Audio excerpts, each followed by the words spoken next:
Só que, e aí vem o outro debate, que é o debate político, que tem um componente político muito forte. E que eu defendo que esse debate deve ocorrer muito mais na sociedade, nas casas legislativas, do que nos órgãos de controle, no judiciário ou nos tribunais de contas. Esse debate é o debate sobre prioridades na alocação de recursos da municipalidade, do ente público. E um debate sobre a razoabilidade dessas escolhas. Olá, e hoje é dia de estreia aqui no Boletim Diário. E hoje estamos recebendo ele, que é procurador do Ministério Público de Contas do TCE do Rio Grande do Norte, onde exerce atualmente a função de procurador-geral. Seja muito bem-vindo. Pela primeira vez aqui no Boletim Diário, o professor Tiago Guterres.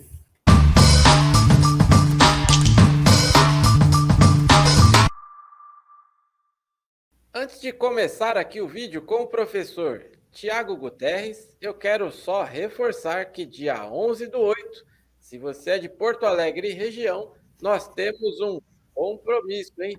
Não deixe de se inscrever para participar deste evento. E agora vamos com o professor Tiago Guterres, falando aí sobre a contratação de artistas pelo poder público.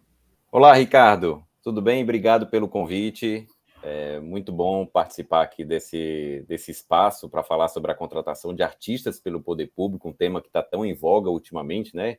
Que apareceu tanto nas mídias, na imprensa, nas redes sociais, e que é sempre um tema recorrente para quem trabalha com compras públicas, com as contratações públicas, ou nos órgãos de controle, como a gente, né? Como eu trabalho, eu junto com meus colegas do Ministério Público de Contas e também do Tribunal de Contas. Então, a gente está sempre, todo ano a gente discute sobre esse tema, todo ano tem alguma discussão sobre esse assunto, e mais recentemente a gente percebeu que a sociedade voltou a discutir esse tema, né? O tema realmente surgiu de uma forma repentina aí na imprensa por conta de alguns casos específicos, algumas contratações específicas que chamaram a atenção pelo montante, pelo valor e de outro lado, né, pelo tamanho, digamos assim, do ente público que estava contratando. A primeira coisa que eu gosto de observar, Ricardo, quando eu falo sobre esse tema das contratações de artistas pelo poder público, é que a gente precisa separar o debate jurídico, que é basicamente aquele que ocorre sobre a disciplina da lei de licitações sobre o tema, do debate político, que é aquele que deve ocorrer na sociedade, pela imprensa, ou mais oportunamente, talvez, no âmbito do legislativo local, sobre prioridades da administração pública, sobre escolhas da municipalidade, sobre a escolha de se fazer determinada contratação, de se fazer a contratação de determinados artistas ou a promoção de determinadas festas. A lei de licitações não trata do debate político. A lei de licitações não diz que municípios pequenos ou municípios com deficiências estruturais não podem contratar artistas consagrados ou artistas caros, né? A lei de licitações não trata desse assunto. A lei de licitações, basicamente, ela vai dizer o seguinte: olha, para contratar um profissional do setor artístico, o gestor pode fazer uma contratação direta, por inexigibilidade, desde que se atenda a determinadas condições. E que condições são essas? Basicamente, 3. Primeiro, é preciso justificar a contratação, certo? Por uma questão de transparência, por uma questão de publicidade, princípio da motivação dos atos administrativos, enfim, é preciso justificar, e aí há uma ampla margem de discricionariedade para o gestor. O artista tem que ser consagrado pela crítica especializada, é preciso demonstrar a consagração do artista. Muitas vezes, essa é a parte mais fácil, né? Já que muitas vezes a consagração é notória. E uma terceira condição é que a contratação com o artista tem que ser diretamente com ele ou por meio de seu empresário exclusivo. Então é preciso demonstrar, mostrar, né, apresentar a declaração de exclusividade do empresário com aquele artista. E aí a nova lei de licitações incorporou um entendimento que já era pacífico no âmbito do Tribunal de Contas da União, ao dizer que o empresário exclusivo não pode ser aquele empresário exclusivo para determinado evento, para uma determinada localidade. Então, não pode ser um empresário exclusivo somente para o São João de Campina Grande, ou um empresário exclusivo para representar o artista junto ao município de Fortaleza. Não, tem que ser um empresário fixo do artista. Essa foi a inovação na Lei 14.133. E uma outra questão jurídica importante é a economicidade da contratação. O que é a economicidade da contratação? A contratação, assim como qualquer outra, tem que seguir preços de mercado. Tiago, e o que é preço de mercado? Basicamente é o preço que o artista cobra em contratações similares e que as pessoas estão pagando, que o mercado está pagando. Não é um preço fixo, não existe isso de preço de mercado, é um preço médio, enfim, se das últimas contratações não existe isso. Preço de mercado, uma faixa de preços possíveis que o artista está cobrando e que o mercado está pagando. Ele pode perfeitamente cobrar mais caro para um município do que para outro, devido a questões logísticas, enfim, desde que justificado, não tem problema. A economicidade é isso, é o preço de mercado, o preço que o artista está cobrando e que o mercado está pagando né, em outros locais, para outros setores, enfim. Isso é o preço de mercado. E a questão jurídica, digamos que se encerra aí. E eu ouso dizer, Ricardo, que a maioria dos casos recentes que a gente viu sendo divulgados na imprensa respeitaram essas condições impostas pela lei de licitações. Eu não analisei caso a caso, né? Mas eu ouso dizer que a maioria desses casos respeitaram as condições impostas pela lei, porque, como eu disse, a lei de licitações não entra no debate político. Só que, e aí vem o outro debate, que é o debate político, que tem um componente político muito forte, e que eu defendo que esse debate deve ocorrer muito mais na sociedade, nas casas legislativas, do que nos órgãos de controle, no judiciário ou nos tribunais de contas. Esse debate é o debate sobre prioridades na alocação de recursos da municipalidade, do ente público. E um debate sobre a razoabilidade dessas escolhas. Certo? O município pode gastar dinheiro com festas, com promoção de eventos, eventos culturais? Pode. Ninguém tem dúvida disso. A Constituição garante direito de acesso à cultura. O município de Parelhas, Rio Grande do Norte, pode fazer uma festa tradicional, a sua tradicional festa de São Sebastião, e contratar uns forrozeiros para animar a festa? Sem dúvida nenhuma. Ninguém discute isso. O município do Crato, lá no Ceará, onde eu já tive a oportunidade de residir, de trabalhar, pode promover a tradicional exposição agropecuária, a Expocrato, que conta com diversos shows de artistas consagrados. Ninguém questiona essa possibilidade.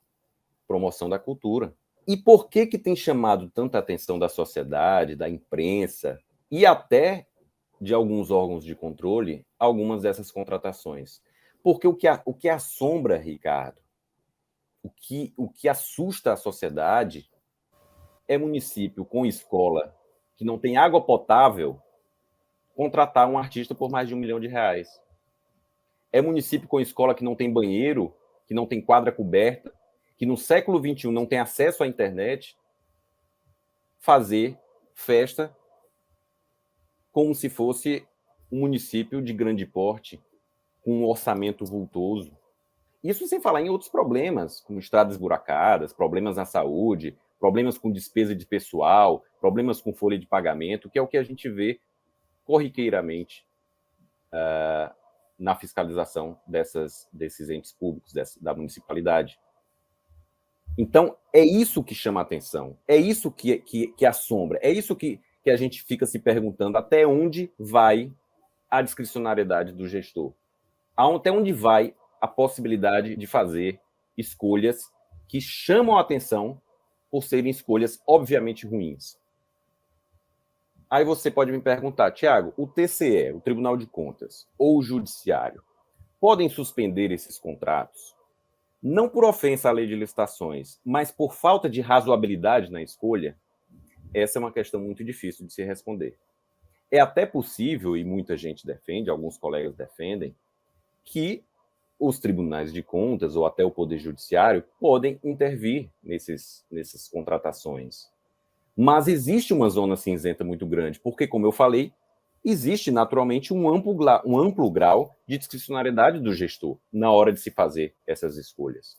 Nós já fizemos aqui no âmbito do Rio Grande do Norte algumas recomendações. Eu lembro de uma que a gente fez em 2012, que foi ano de eleição, uma parceria que a gente fez, uma recomendação conjunta com o Ministério Público Eleitoral, o Ministério Público Comum, para que os gestores atentassem e não realizassem festas, né? Não promovessem festas. Eu lembro que era período de festas juninas, quando eles tinham que enfrentar uma situação de estiagem, com problemas com a folha de pagamento, com um excesso de despesa com pessoal, despesa percentual, ou seja, acima dos limites previstos na LRF, e tudo isso num período de eleição.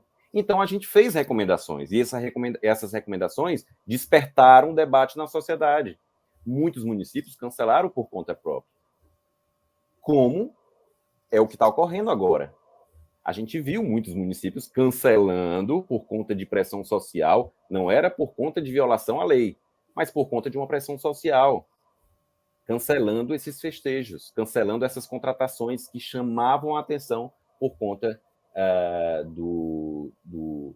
dos valores e da própria incompatibilidade desses valores com o órgão que está contratando. Um outro debate que eu acho que é possível ocorrer na sociedade, no âmbito do legislativo local, em audiências públicas, é até onde deve ir o investimento público na promoção dos eventos. Tem município que organiza o evento, contrata artistas, como a gente viu nesses casos recentes, mas tem outras festas tradicionais que são realizadas pelo setor privado e que o município participa de forma indireta, auxiliando, eventualmente interditando vias públicas, subsidiando uma ou outra despesa por meio de sua Secretaria de Cultura. Então, esse é o debate que deve ocorrer na sociedade. Os órgãos de controle, obviamente, estão atentos, obviamente podem discutir questões relacionadas à razoabilidade e à economicidade, mas, como eu falei, o debate jurídico, que é o que a gente faz, ele é limitado. A principal discussão, que é sobre a razoabilidade, tem que ocorrer na sociedade, tem que ocorrer no âmbito local, tem que ocorrer no âmbito do legislativo local, se possível, por meio de audiências públicas, mas é um debate da sociedade, não é um debate que pertence prioritariamente aos órgãos de controle. Sensacional, professor. Que belo debate o senhor trouxe aqui. Uma das coisas que a gente sempre bate aqui é com a irreverência, né? E talvez se o Gustavo Lima tivesse visto aqui a sua entrevista, antes ele não tinha aparecido tanto aí em todas as mídias, né? E você muito bem colocou, e realmente, né, professor, tudo isso faz parte aí de políticas públicas. É importante que tenha isso nos municípios também, né? Faz parte do processo. Mas você, gestor, tem dificuldade, quer entender um pouco mais aí como você consegue aplicar isso aí no seu município? Está aparecendo aqui embaixo, ó, as redes sociais do professor Tiago. Entre em contato, bata um papo, tem muito conteúdo, inclusive este tema de hoje tem um post lá dedicado somente a esta temática aí, lá no seu Instagram, não é isso, professor? Exatamente, Ricardo. Não só sobre esse assunto, mas diversos outros assuntos. A gente está sempre postando lá no Instagram conteúdos relacionados às compras públicas, às contratações, né? E também ao controle externo, de forma geral. Exatamente. Professor, muito obrigado aí por sua agenda. Tenho certeza que você vai voltar muito em breve com outros temas aqui no nosso canal. Quero agradecer em nome de toda a família Forset por sua agenda, pelo seu tempo, né, aqui para aparecer no nosso quadro. E com a sua vinda, reforçamos o compromisso de que licitação é o nosso negócio. Muito obrigado, professor. Eu que agradeço, Ricardo, a você e a toda a equipe da Forset.